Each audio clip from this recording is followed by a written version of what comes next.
अच्छा, तो हम बात कर रहे थे कि यहाँ पे अगर हम इनको शिफ्ट कर दें, ठीक है, हमारे पास जो ओल्ड कोऑर्डिनेट सिस्टम था x1 x2 और x3, तो इसके जो कंपोनेंट्स थे along x1 एक्सिस वो था p1, along x2 एक्सिस हमारे पास p2 और along x3 एक्सिस हमारे पास क्या था p3 कंपोनेंट्स इस p के, ठीक है।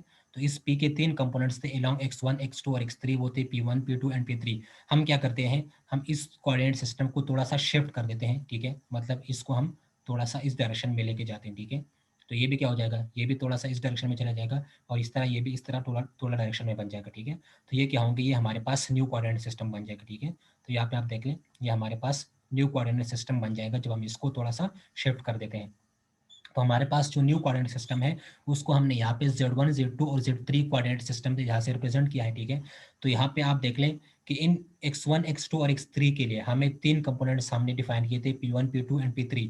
तो अगर हम इसको न्यू कोऑर्डिनेट सिस्टम में शिफ्ट कर देंगे तो यहाँ पे हमारे पास दूसरे कंपोनेंट्स बन जाएंगे, ठीक है। तो यहाँ पे क्या होंगे, p1 प्राइम p2 प्राइम और p3 प्राइम, ठीक है। तो हमने क्या करना है, हमने इस न्यू कोऑर्डिनेट सिस्टम में इस p1 prime p2 prime and p3 prime in components को डिफाइन करना है कि इन कंपोनेंट्स की जो वैल्यूज होगी वो क्या होगी न्यू कोऑर्डिनेट सिस्टम में Z1 Z2 और Z3 में, ठीक है। तो यहाँ पे आप देख लें, if you have vector p, कि हमारे पास एक वेक्टर p है, ठीक है, और इसको कंपोनेंट जो है वो है p1 p2 एंड p3। इसके तीन कंपोनेंट्स है p1 p2 and p3 along the three axes x1 x2 and x3। कि हमारे पास x1 x2 और x3 एक्सेस ये हमारे पास एक कोऑर्डिनेट सिस्टम है, ठीक है।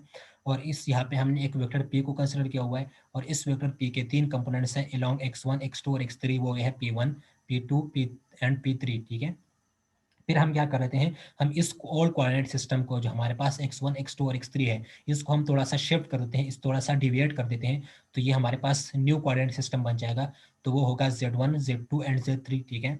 इस न्यू कोऑर्डिनेट सिस्टम में हम p1 प्राइम p2 प्राइम और p3 प्राइम इसको डिफाइन करेंगे इसके इन न्यू कोऑर्डिनेट सिस्टम में। यहाँ पे p1 प्राइम p2 प्राइम और p3 प्राइम इन कंपोनेंट्स की वैल्यूज क्या होंगी उसको हम किस तरह से डिफाइन करेंगे, ठीक है। तो हमने इस चीज़ के बारे में पढ़ा, ठीक है। तो हमें क्या करना चाहिए, अगर हमने p1 प्राइम p2 प्राइम और p3 प्राइम इसको फाइंड करना है new coordinate system Z1 Z2 और Z3, तो हमें ओल्ड कोऑर्डिनेट सिस्टम और न्यू कोऑर्डिनेट सिस्टम के दरमियान रिलेशन पता होना चाहिए कि न्यू कोऑर्डिनेट सिस्टम और ओल्ड कोऑर्डिनेट सिस्टम के दरमियान हमारे पास रिलेशन क्या है, ठीक है।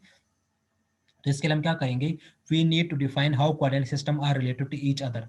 हमें इसके लिए डिफाइन करना होगा कि हमारे पास जो न्यू कोऑर्डिनेट सिस्टम है और ओल्ड कोऑर्डिनेट सिस्टम जो था वो एक दूसरे के साथ किस तरह से रिलेशन है, वो मतलब एक दूसरे के साथ रिलेशनशिप उनकी मतलब किस तरह से, ठीक है, वो इस एक दूसरे के किस तरह रिलेशन है, ठीक है, रिलेट इस एक दूसरे को किस तरह से करते हैं, ठीक है। तो आपको मैं क्या कह रहा हूँ कि अगर हमने p1 प्राइम p2 प्राइम और p3 प्राइम को डिफाइन करना है new coordinate system Z1 Z2 और Z3 में, हमारे पास जो ओल्ड कोऑर्डिनेट सिस्टम था वो क्या था x1 x2 एंड x3, उसके कंपोनेंट्स थे p1 p2 एंड p3। तो हमने क्या कर दिया, उसको हमने थोड़ा सा शिफ्ट कर दिया, तो हमारे पास न्यू कोऑर्डिनेट सिस्टम बन जाएगा Z1 Z2 एंड Z3। तो यहाँ पे हमारे पास जो कंपोनेंट्स आएंगे वो क्या होंगे, p1 प्राइम p2 प्राइम और p3 प्राइम, ठीक है। तो हमने ये p1 प्राइम p2 प्राइम और p3 प्राइम्स इनकी वैल्यूज देखनी है, इन कंपोनेंट्स की वैल्यूज देखनी है कि इन कंपोनेंट्स की वैल्यूज क्या हो जाएंगी जब हम इसको थोड़ा सा शिफ्ट कर देते हैं, थोड़ा सा डिवाइड कर देते हैं न्यू कोऑर्डिनेट सिस्टम में, ठीक है। तो इसको फाइंड करने के लिए हमें क्या जरूरत होगी, हमें ओल्ड सिस्टम और न्यू कोऑर्डिनेट सिस्टम जो हमने बनाया है इनके दरमियान हमें रिलेशन पता होना चाहिए कि इसके दरमियान रिलेशन क्या है, ठीक है। तो इस रिलेशन को डिफाइन करने के लिए हमें क्या करना पड़ेगा, हमें इनके दरमियान एंगल्स को फाइंड करना पड़ेगा कि इनके दरमियान से एंगल क्या है, ठीक है। तो यहाँ पे आप देख लें, हमें ये एंगल फाइंड करना पड़ेगा, ये एंगल फाइंड करने का पड़ेगा, इस तरह से ये एंगल, ठीक है। तो हमें इस सब को डिफाइन करने के लिए, इनके दरमियान रिलेशन को फाइंड करने के लिए, न्यू कोऑर्डिनेट सिस्टम और ओल्ड कोऑर्डिनेट सिस्टम के दरमियान रिलेशन को फाइंड करने के लिए हमें 9 एंगल्स जो है वो रिक्वायर्ड होंगे इन इन न्यू कोऑर्डिनेट सिस्टम और ओल्ड कोऑर्डिनेट सिस्टम को रिलेट करने के लिए, ठीक है। न्यू कोऑर्डिनेट सिस्टम और ओल्ड कोऑर्डिनेट सिस्टम को डिफाइन करने के लिए या रिलेट करने के लिए हमें 9 एंगल्स जो है वो रिक्वायर्ड होंगे, ठीक है।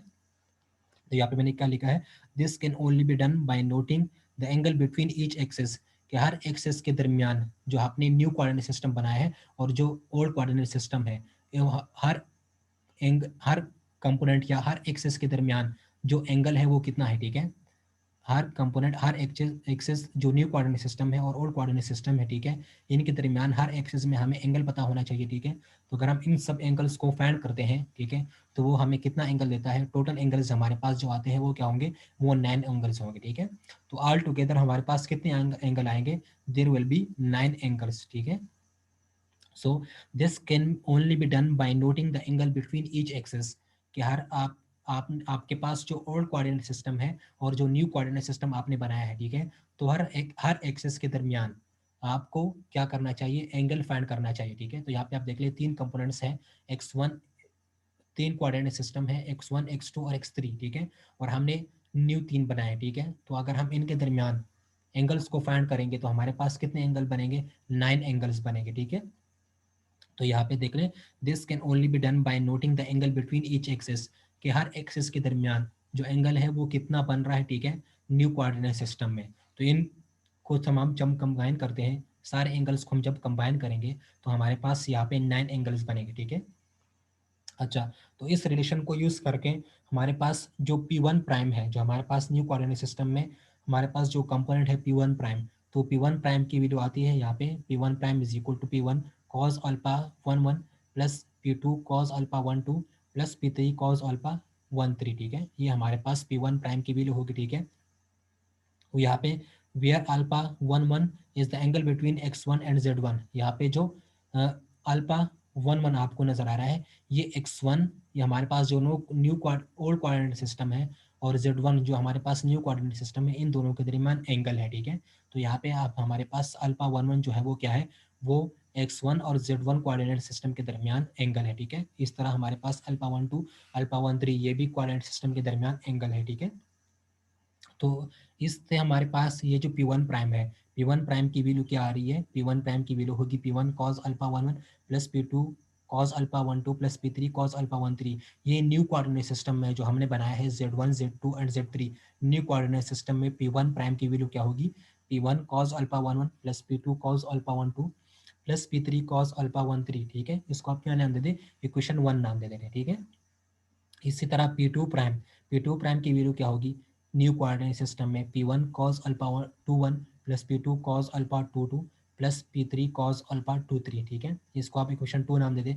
इस तरह P3 प्राइम जो है, इसको उसके कंपोनेंट्स की वैल्यूज क्या होगी, P3 प्राइम बराबर होगा, P3 prime is equal to P1 cos alpha 3 1 plus P2 cos alpha 3 2 plus P3 cos alpha 3 3। इसको आप इक्वेशन 3 नाम दे दें, ठीक है।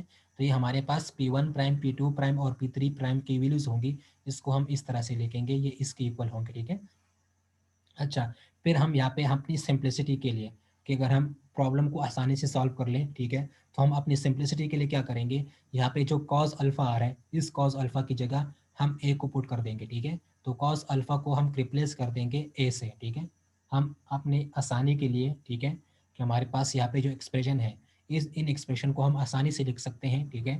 तो इसके लिए हम क्या कर देंगे, हम कॉस अल्फा की जगह अल्फा कॉस अल्फा की जगह ए को रिप्लेस कर देंगे, मतलब कॉस अल्फा को हम रिप्लेस कर देंगे ए से, ठीक है।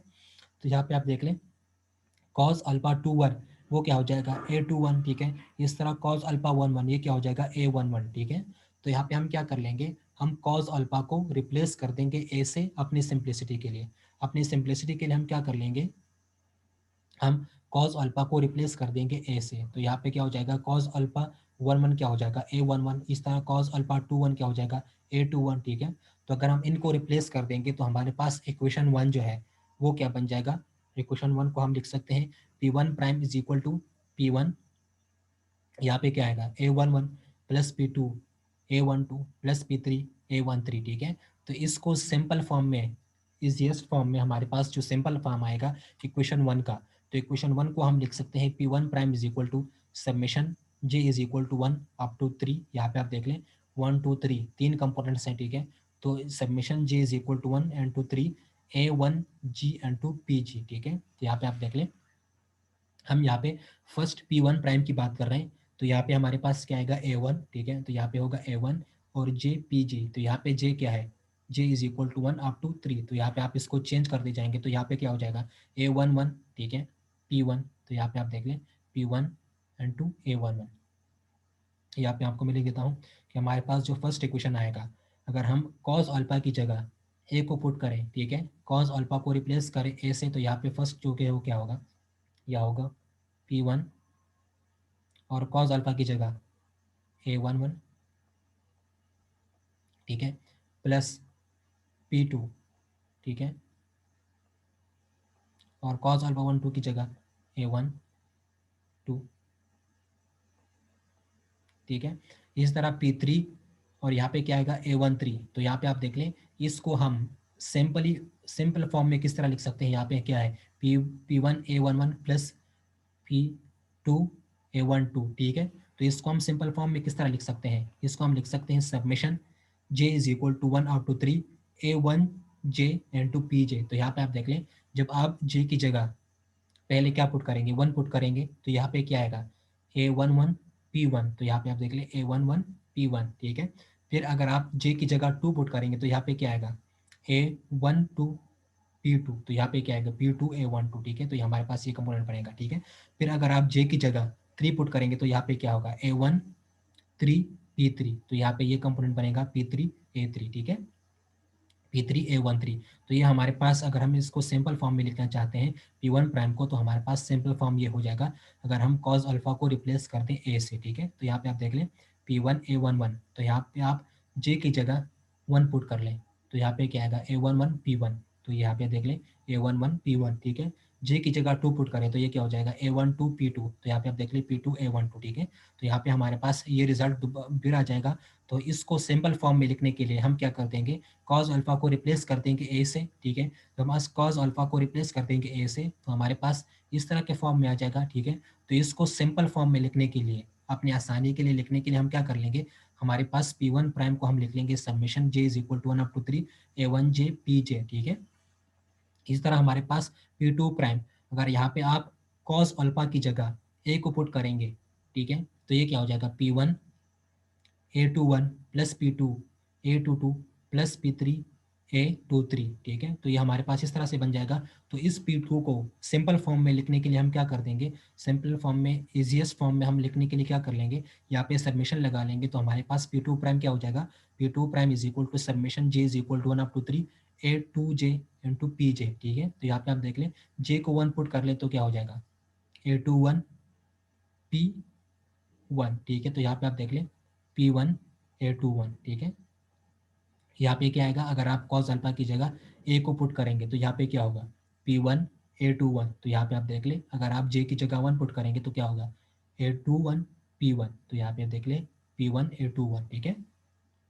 या आप कह सकते हैं कि A21 P1, ठीक है, सेम सेम ही चीज़ है। इस तरह अगर आप P3 प्राइम की बात करते हैं तो P3 प्राइम यहाँ पे क्या होगा, summation G is equal to 1/3 A3J into PJ, ठीक है। तो यहाँ पे कॉस अल्फा की जगह अगर आप ए पुट करेंगे तो यहाँ पे क्या होगा P1 A31 plus P2 A32 plus P3 A33, ठीक है। तो यहाँ पे आप देख लें, यहाँ पे क्या आएगा A3J इंटू PJ।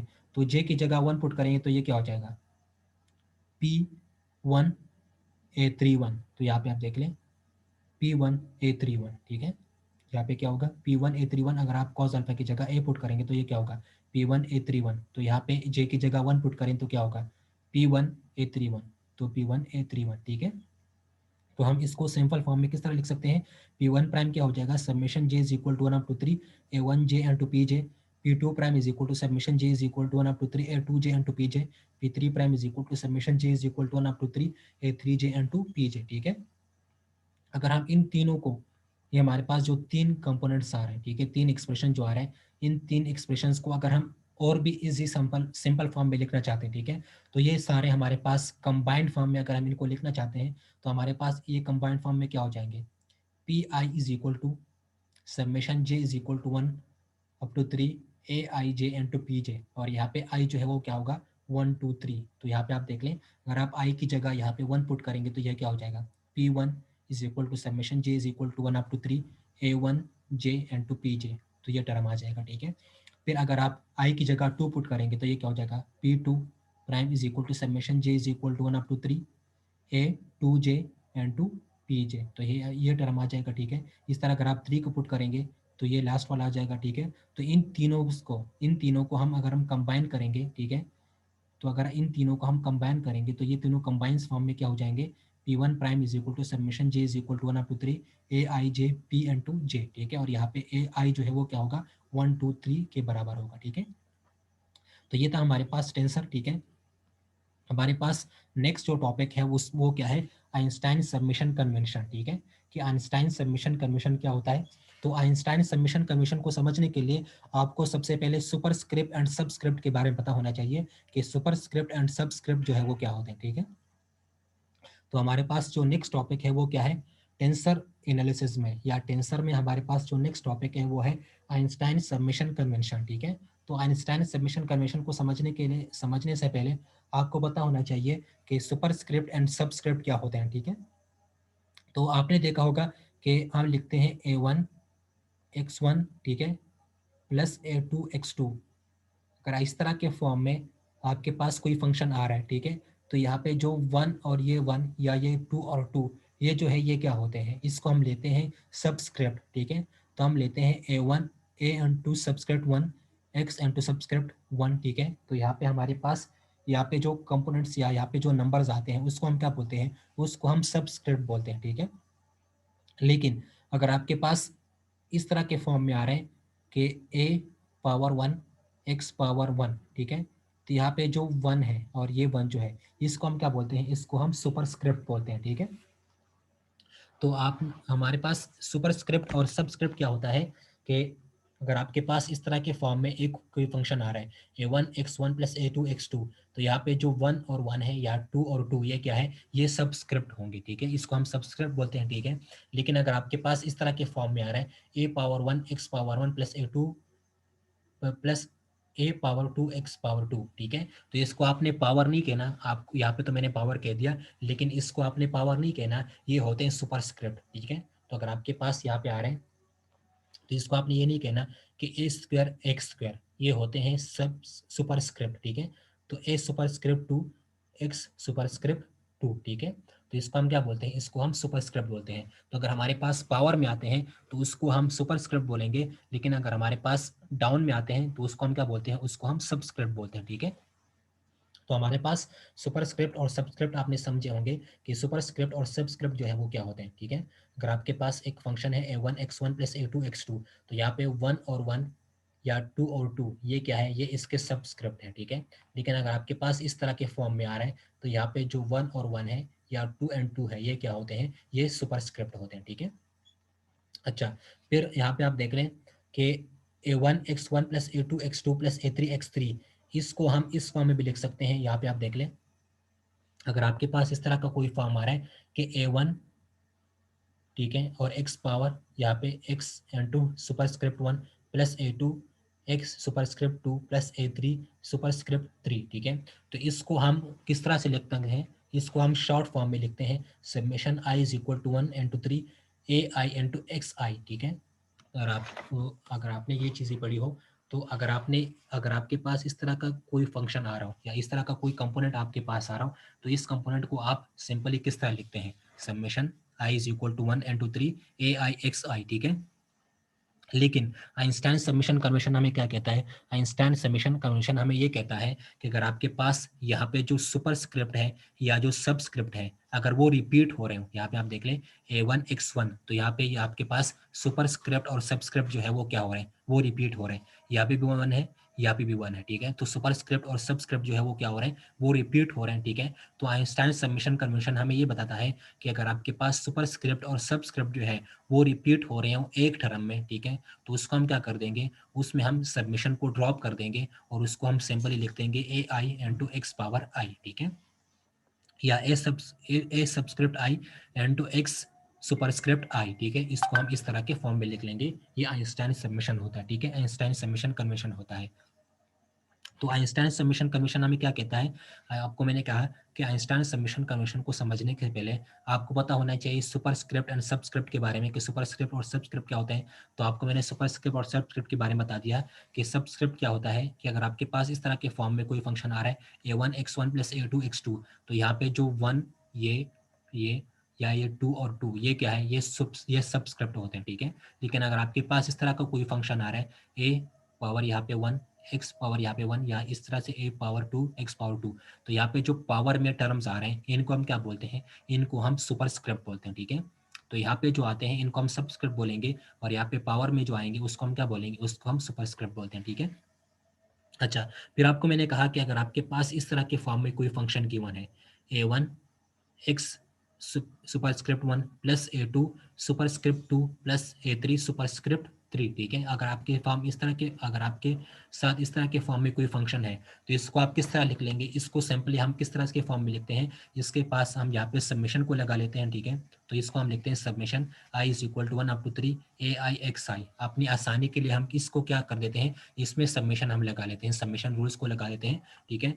तो इस चीज को सिंपली हम किस तरह लिख सकते हैं, इस फॉर्म में लिख सकते हैं, ठीक है, कि summation i is equal to 1 up to 3 AIXI, ठीक है। लेकिन आइंस्टाइन सबमिशन कन्वेंशन क्या होता है, आइंस्टाइन सबमिशन कन्वेंशन हमें ये बताता है कि अगर आपके पास यहाँ पे जो सुपरस्क्रिप्ट है, यहाँ पे जो सबस्क्रिप्ट है और सुपरस्क्रिप्ट जो है, इस ये जो आप अगर आपके अपने आप को रिपीट कर रहे हैं, ठीक है, अगर आपके पास सुपर सबस्क्रिप्ट और सुपरस्क्रिप्ट जो है वो सेम है, मतलब अपने आप को रिपीट कर रहे हैं, तो उस केस में आपने क्या करना है, उस केस में आपने सबमिशन को इग्नोर कर देना है, उस केस में आपने सबमिशन को ड्रॉप कर देना है और इसको आपने सिंपली लिख देना है AI इंटू XI, ठीक है। ये हमारे पास होता है आइंस्टाइन सबमिशन कन्वेंशन, ठीक है। तो आइंस्टाइन सबमिशन कन्वेंशन हमें क्या बताता है, आइंस्टाइन सबमिशन कन्वेंशन हमें ये बताता है कि अगर आपके पास यहाँ पे जो इंडेक्स है, ठीक है, ये क्या होते हैं A1 X1 A2 X2, इसको हम क्या बोलते हैं, इसको हम इंडेक्स भी बोलते हैं, ठीक है। तो यहाँ पे अगर आपके पास इस तरह के फॉर्म में कोई फंक्शन आ रहा है A1 X1, ठीक है, प्लस A2 X2, ठीक है, तो इसको आप सिंपल फॉर्म में इस तरह लिखते थे सबमिशन के फॉर्म में। लेकिन आइंस्टाइन सबमिशन हमें ये बताता है, आइंस्टाइन सबमिशन कन्वेंशन हमें ये बताता है कि अगर आपके पास यहाँ पे जो सबस्क्रिप्ट है और सुपरस्क्रिप्ट जो है, मतलब आपके पास जो इंडेक्स है, ठीक है, अगर वो इंडेक्स रिपीट हो रहे हैं, ठीक है, अगर यहाँ पे भी 1 है और यहाँ पे भी 1 है, ठीक है, तो अगर आप यहाँ पे जो इंडेक्स है या जो सुपरस्क्रिप्ट और सबस्क्रिप्ट है अगर वो रिपीट हो रहे हैं, तो इस केस में हम क्या करेंगे, इस सबमिशन को हम ड्रॉप कर देंगे और इसको हम सिंपल फॉर्म में लिख देंगे AI इंटू XI। हमें यहाँ पे सबमिशन की जरूरत नहीं पड़ेगी, हमें यहाँ पे सबमिशन लिखने की जरूरत नहीं पड़ेगी। ये होता है आइंस्टाइन सबमिशन कन्वेंशन, ठीक है। तो आइंस्टाइन सबमिशन कन्वेंशन हमें ये बताता है कि अगर आपके पास इंडेक्स जो है या सुपरस्क्रिप्ट और सबस्क्रिप्ट जो है वो रिपीट हो रहे हैं, ठीक है, एक ही फंक्शन में एक ही टर्म में, तो उस केस में हम क्या करेंगे, हम उस केस में सब यहाँ पे सबमिशन को ड्रॉप कर देंगे और उसको हम सिंपल इस फॉर्म में लिख देंगे और वहाँ पे हमें सबमिशन की लिखने की जरूरत नहीं पड़ेगी, हमारे पास जो फॉर्म आएगा वो सिंपल ये हो जाएगा, ठीक है। अच्छा, this term stand for the sum of all terms obtained by giving that index all the values it may take, ठीक है। और ये टर्म जो है ये किस चीज को रिप्रेजेंट करेगा, ये हमारे पास उन टोटल टर्म्स को रिप्रेजेंट करेगा कि अगर हम इसमें उन टर्म्स को उन टर्म्स को पुट कर दें, उन इंडेक्स को पुट कर दें, तो ये हमारे पास दोबारा ये सेम इस रिजल्ट को वापस शो करेगा, ठीक है। तो यहाँ पे आप देख लें, आपको मैंने क्या कहा है कि अगर आपके पास इस तरह के फॉर्म में कोई फंक्शन आ रहा है A1 X1 plus A2 X2 plus A3 X3, तो इसको आप सिंपल फॉर्म में किस तरह लिखते हैं, summation i is equal to 1 into 3 AIXI, ठीक है। लेकिन आइंस्टाइन सबमिशन कन्वेंशन हमें ये बताता है कि अगर आपके पास यहाँ पे जो इंडेक्स है या जो सुपरस्क्रिप्ट और सबस्क्रिप्ट जो है वो रिपीट हो रहे हैं एक ही टर्म में, तो आपने क्या करना है, उस केस में आपने सबमिशन को ड्रॉप कर देना है, उस केस में हमें सबमिशन लिखने की जरूरत नहीं है, उसको हम सिंपल फॉर्म में लिख लेंगे AIXI। उसके लिए हमें सबमिशन लिखने की जरूरत नहीं पड़ेगी। AI और XI हमें सेम ही चीज के बारे में बताएगी, हमें ये सेम कन्वेंशन के बारे में बता देगी, ठीक है। इसका मतलब दोनों का मतलब जो है वो क्या होगा, वो सेम होगा। इस केस में हमने सबमिशन को हटा देना है, इस केस में हमने सबमिशन को ड्रॉप कर देना है, ठीक है। इसको हमने सिंपल फॉर्म में लिख देना है AIXI, ठीक है। तो अगर आपके पास किसी की जगह पे भी इस तरह का कोई फंक्शन आ रहा है AIXI, तो इसका मतलब ये होगा कि ये आइंस्टाइन सबमिशन कन्वेंशन को शो कर रहा है। तो इसका मतलब ये होगा कि यहाँ पे सबमिशन पे भी, यहाँ पे भी सबमिशन आ रहा है, लेकिन सबमिशन यहाँ पे इसलिए हमने नहीं लिखा कि हमें आइंस्टाइन सबमिशन कन्वेंशन कहता है कि अगर आपके पास यहाँ पे सुपरस्क्रिप्ट और सबस्क्रिप्ट जो है वो रिपीट हो रहे हैं, तो इसको आपने क्या कर देना है, यहाँ पे आपको सबमिशन लिखने की जरूरत नहीं पड़ी है, आपको सबमिशन लिखने की जरूरत नहीं होगी, आपको सिंपल इस फॉर्म में आप इसको लिखेंगे, ठीक है। ये हमें सेम रिजल्ट जो है वो देगा, इस चीज को देगा, ठीक है। अच्छा, इसके कुछ प्रॉपर्टीज हैं आइंस्टाइन सबमिशन कन्वेंशन के। तो आइंस्टाइन सबमिशन कन्वेंशन की प्रॉपर्टीज क्या है कि it is not a physical और मैथमेटिकल लॉ, कि ये कोई फिजिकल या मैथमेटिकल लॉ नहीं है, ठीक है, but merely a convenience to avoid summation sign. हमने क्या करना है, सबमिशन साइन को अवॉइड करने के लिए हमने क्या किया है, आइंस्टाइन ने एक रूल्स बनाए हैं, ठीक है, जिसको हम क्या करते हैं, सबमिशन साइन को अवॉइड करने के लिए अगर हम बार बार समेशन साइन को नहीं लिख सकते, तो आइंस्टाइन समेशन क्या है कि अगर हमारे पास सुपरस्क्रिप्ट और सबस्क्रिप्ट जो है वो रिपीट हो रहे हैं, तो उसको हमने क्या करना है, उसमें हमने समेशन को ड्रॉप कर देना है, ठीक है। तो ये कोई फिजिकल या मैथमेटिकल लॉ नहीं है, इसको हमने क्या करना है, समेशन साइन को अवॉइड करने के लिए यहाँ पे एक रूल है, ठीक है, जिसको हम आइंस्टाइन समेशन बोलते हैं, ठीक है। अच्छा, each index can appear at most twice in any term. हमें इसकी प्रॉपर्टीज क्या है, आइंस्टाइन समेशन हम कब लगाएंगे, आइंस्टाइन समेशन रूल्स हम कब लगाएंगे कि हमारे पास जो हर इंडेक्स होगा या जो सुपरस्क्रिप्ट और सबस्क्रिप्ट होगा वो ट्वाइस जो है वो रिपीट होना चाहिए, ठीक है, मतलब वो हमारे पास हर एक टर्म में 2 दफा आना चाहिए, ठीक है। अच्छा, repeated indexes are implicitly sum over, ठीक है, हमारे पास जो रिपीटेड इंडेक्सेस है उनको हम इम्प्लिसिटली सम ओवर कर सकते हैं, मतलब उनको हम सम कर सकते हैं, ठीक है। अच्छा, फिर हमारे पास इसके यहाँ पे जो रूल्स हैं वो क्या है कि ए आई जे और वाई आई जे जे, अगर आपके फॉर्म, अब अगर आपके इस तरह के फॉर्म में आ रहा है A N two I J Y N two I J J, तो ये हमारे पास करेक्ट फॉर्म नहीं होगा, ये हमारे पास समेशन आइंस्टाइन समेशन के रूल्स नहीं होंगे, ठीक है, ये आइंस्टाइन समेशन रूल्स को ओबे नहीं करेगा, ठीक है। तो इसको हम कहेंगे कि ये हमारे पास आइंस्टाइन समेशन कन्वेंशन नहीं है, ठीक है। लेकिन अगर आपके पास यहाँ पे आ रहा है A I J N two K N two Y J, ठीक है, plus A I J N two K Y J I, तो ये हमारे पास क्या होगा, ये हमारे पास करेक्ट फॉर्म होगा, ठीक है, क्योंकि यहाँ पे आप देख लें, यहाँ पे आई है, यहाँ पे जे है, यहाँ पे भी आई है और यहाँ पे भी जे है, ठीक है। तो ये हमारे पास क्या होगा, ये हमारे पास करेक्ट फॉर्म होगा, ठीक है। तो आइंस्टाइन समेशन कन्वेंशन के बारे में आपको फिर बताता हूँ कि आइंस्टाइन समेशन कन्वेंशन क्या होता है।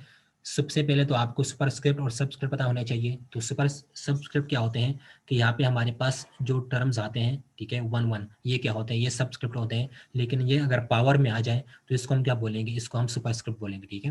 फिर होता है आइंस्टाइन समेशन कन्वेंशन। क्या आइंस्टाइन समेशन कन्वेंशन क्या है, तो आपको मैंने कहा कि अगर आपके पास इस तरह के फॉर्म में कोई फंक्शन आ रहा है ax1 plus a2 x2 plus a3 x3, ठीक है, तो इसको आप सिंपल लिखने के लिए, सिंपल ऐसी फॉर्म में लिखने के लिए आप क्या करते हो, इसमें आप सबमिशन लगा लेते हो, ठीक है। तो इसको आप लिखते हो summation i is equal to j is equal to 1 up to 3, sorry summation i is equal to 1 up to 3 a i x i, ठीक है। तो इसका मतलब सेम ही होगा।